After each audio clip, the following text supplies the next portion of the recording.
اقتدار کو انجوائے کرنا ہے. میں تو انجوائے کرنا ہی کہوں گا، کیونکہ اگر ان لوگوں نے ذمہ داری کا مظاہرہ کرنا ہوتا تو اب تک پاکستان کا سب سے بڑا لیڈر عمران خان جیل سے باہر آ چکا ہوتا. پاکستان کے طلباء کو، اسٹوڈنٹس کو اس جلسہ کی اہمیت کو سمجھنا چاہیے اور بنگلہ دیش کے ماڈل کو اپنے سامنے رکھنا چاہیے. آپ ٹیڑھی انگلی کیے بنا کسی سے کچھ حاصل نہیں کر سکتے، بہت مشکل ہو جائے گا. آپ کو نکلنا ہوگا اور 8 سپتمبر کے جلسے کو بھرپور طریقے سے کامیاب بنانا ہوگا، اور اس کے بعد پھر ایک چین چل پڑے گی، اور اس کے بعد پھر یہ جلسے رکیں گے نہیں، پھر شہر شہر یہ جلسے ہوں گے. اور اسی بات کے خوف نے ان سب کو مار رکھا ہے، اسی بات کے خوف نے ان سب کو اکٹھا بھی کیا ہوا ہے. اندر سے یہ ایک دوسرے کے ویری ہیں، یہ ایک دوسرے کو پسند نہیں کرتے، ایک دوسرے کی ٹانگیں کھینچتے ہیں، لیکن صرف عمران خان کے خوف نے ان کو ایک ٹوکرے کے نیچے جمع کیا ہوا ہے، ورنہ یہ کب کے علیحدہ ہو گئے ہوتے. اچھا جی، اب آئیے گل احمد کی وہ بگڑی ہوئی رئیس زادی اور اس کے وکیل کی طرف. وہی بات ہوئی کہ 2-4 دن گزرے اور یہ معاملہ بس ٹھپ ہو گیا. گل احمد والوں کے پاس پیسہ بہت ہے، سنا ہے کہ انہوں نے جیل کے اندر بھی لوگوں کو بہت مال کھلایا ہے.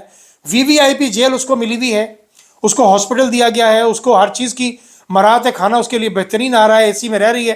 ایک دن بھی اس کو ہاتھ کڑی نہیں لگی. باپ اور بیٹی موقع پر جاں بحق ہو گئے، مر گئے، اور 3 بندے اور کچلے گئے. 5 لوگوں کو مبینہ طور پر شراب کے نشے کی حالت میں اس عورت نے، یا ممکن ہے اور بھی نشہ کیا ہوا ہو، یہ بگڑی ہوئی رئیس زادیاں کافی قسم کے نشے کرتی ہیں، اس نے 5 افراد کو کچل دیا. اور آپ دیکھیں کوئی دوسرا نام لینے والا ہے ہی نہیں. کسی ذمہ دار شخص کے منہ سے کوئی ایسی بات نہیں نکلی، کسی عالم دین نے اس پہ بات نہیں کی کہ یار ایک بگڑی ہوئی رئیس زادی نے اتنا بڑا ظلم کر دیا ہے. الٹا انگلی کے اشارے سے کہہ رہی ہے کہ آپ لوگ میرے باپ کو نہیں جانتے. یار ہم نے تمہارے باپ کو جان کے کرنا کیا ہے؟ جس نے اس قدر گندی اولاد پیدا کی ہے، ایسے باپ کو جان کے ہم کریں گے کیا؟ ہمیں ضرورت ہی نہیں ہے یہ بات کرنے کی. میں معافی چاہتا ہوں، میں بہت تکلیف اور بہت دکھ سے یہ بات کر رہا ہوں. پھر لوگ سمجھتے ہیں کہ یار ہم لوگ بدتمیزی کرتے ہیں، یہ لوگ بندہ مار بھی دیں تو یہ بدتمیزی نہیں ہے، اور ہم لوگ صرف گفتگو میں بھی ان کو برا بھلا کہتے ہیں تو وہ بدتمیزی میں کے زمرے میں آ جاتا ہے. اس کا وکیل کہتا ہے 68,500,000 روپے دیت بنتی ہے، جو کہ ہم نے طے کر لیا ہے، ہم ان کو دے دیں گے فی بندہ، فی کس، یعنی زیادہ سے زیادہ 1 کروڑ سم تھنگ اس کے گھر والوں کو مل جائے گا باپ بیٹی کے حوالے سے. اس وکیل سے صرف ایک درخواست کرنی ہے، اگر اس کے بچے ہیں، ایک لمحے کے لیے تصور کرے کہ 68 لاکھ کی بجائے ہم اس کو 70 لاکھ دیتے ہیں، 80 لاکھ دیتے ہیں، اپنے بچوں کو اسی رئیس زادی کی گاڑی کے نیچے دے دو اور پھر اس کا درد سمجھنے کی کوشش کرو، اس کا درد جانو، تو ہم تمہیں مانیں کہ واقعی تم نے کتنی آسانی سے یہ بات کہہ دی کہ 68,50,000 دیت بنتی ہے اور ہم اس کو دے دیں گے، بس بندہ فارغ. مر گئے سو مر گئے، غریب آدمی ہے نا، مر بھی جانا چاہیے. میں بار بار کہتا ہوں کہ غریب نے اگر سسک کے مرنا ہے تو اس کو اسی طرح مرنا چاہیے. اور اب آئیے ابصار عالم، معروف صحافی ہیں ابصار عالم، چیئرمین پیمرا رہے ہیں. یہ خاندان شریفہ کے بڑے کٹر قسم کے غلام ہیں، اور کثر اسی کی وجہ سے، تلوے چاٹنے کی وجہ سے ان کو انعام کے طور پر چیئرمین پیمرا کی سیٹ ملی. اور معمولی سی ان کی تعلیم ہے، یہ کوئی 2nd کلاس میرا خیال یہ گریجویٹ ہیں، کوئی BA شیعہ کیا ہوا ہے انہوں نے. اس پوسٹ کے لیے ان کی اتنی تعلیم نہیں تھی، لیکن چونکہ نوازنا تھا نواز نے، اس لیے نواز دیا گیا. 28 لاکھ روپیہ پر منتھ سیلری طے ہوئی اس کی، 28 لاکھ، اور کل ملا کے باقی مراد ملا کے 33 لاکھ روپے پر منتھ میں یہ ایک نوٹنکی پڑتی تھی. یہ دھرتی کا بوجھ، یہ دھرتی کے ناسور، ایک بندہ 33 لاکھ روپے میں پڑ رہا ہے. آپ اندازہ کیجئے، یعنی نہ صدر کی تنخواہ اتنی، نہ وزیر اعظم کی تنخواہ، نہ چیف جسٹس کی تنخواہ، نہ چیف آف آرمی اسٹاف کی تنخواہ. پاکستان کسی عہدے کی اتنی تنخواہ ہی نہیں، اتنی سیلری ہی نہیں.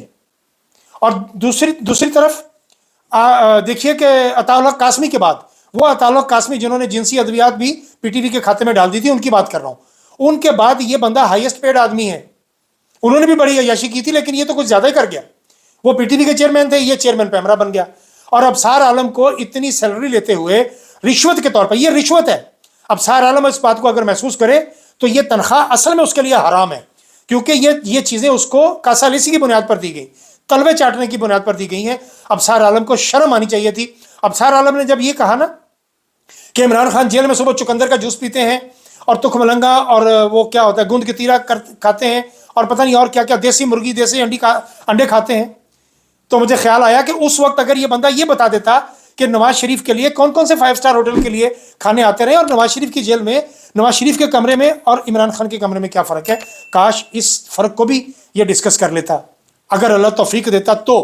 لیکن چونکہ غلام ہیں، چونکہ مفاد پرست ہیں، چونکہ حرام کھانے کی عادت ہے، اس لیے ابھی بھی خوش آمد کے اسی معراج پہ کھڑے ہوئے ہیں.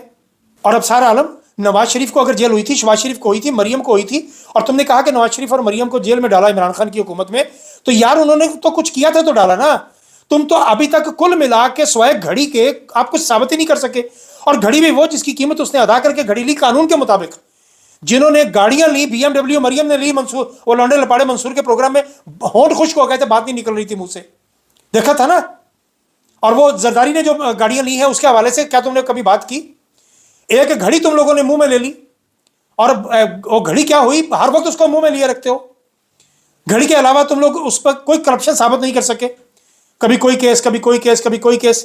القادر میں بھی تم لوگوں کو اسی طرح شکست ہوگی انشاءاللہ میرے پروردگار نے چاہا، کیونکہ یہ سارے کے سارے معاملات جتنے بھی ہیں یہ رشوت کے طور پر تم لوگوں کو دیے جاتے ہیں. اور 28 لاکھ کسی ایک آدمی کی سیلری، کسی پرائیویٹ سیکٹر میں تو یہ سیلری سمجھ جاتی ہو سکتی ہے، یا یہ چینلز آپ کامران خان کو دیکھ لیجئے، کامران خان نے تو 2 کروڑ کی سیلری بھی انجوائے کی ہوئی ہے، کیونکہ ظاہر ہے جن لوگوں نے ان کے مفادات کی نگرانی کرنی ہے ان کو اتنا لمبا مال بھی ملے گا. لہٰذا اب سارا عالم ابھی تک جتنی تنخواہ لی ہے میرے نزدیک تو حرام ہے، اور تم لوگوں کو اگر حرام کھانے کی عادت ہے تو ہم کیا کر سکتے ہیں. غریدہ فاروقی کے حوالے سے ایک چھوٹا سا پیغام چلتے چلتے، غریدہ فاروقی کے ٹویٹ دیکھ لیجئے. ان کے ٹویٹس کو دیکھ کے اندازہ ہوتا ہے کہ کسی بھی دن اس غریب کو برین ہیمرج ہو جائے گا یا اس کی شریان پھٹ جائے گی. اس کے قریبی جتنے لوگ ہیں اگر ہماری آواز اس تک پہنچ رہی ہے تو اس بیچاری کا خیال کیجئے. خاندان کے شریفہ کی محبت میں یہ خامخواہ اپنے آپ کو ہلکان کیے بیٹھی ہے، یہ نہ ہو کہ کسی دن شریان ہی پھٹ جائے. ابھی تک کے لیے اتنا ہی، باقی باتیں اگلے ولاگ میں.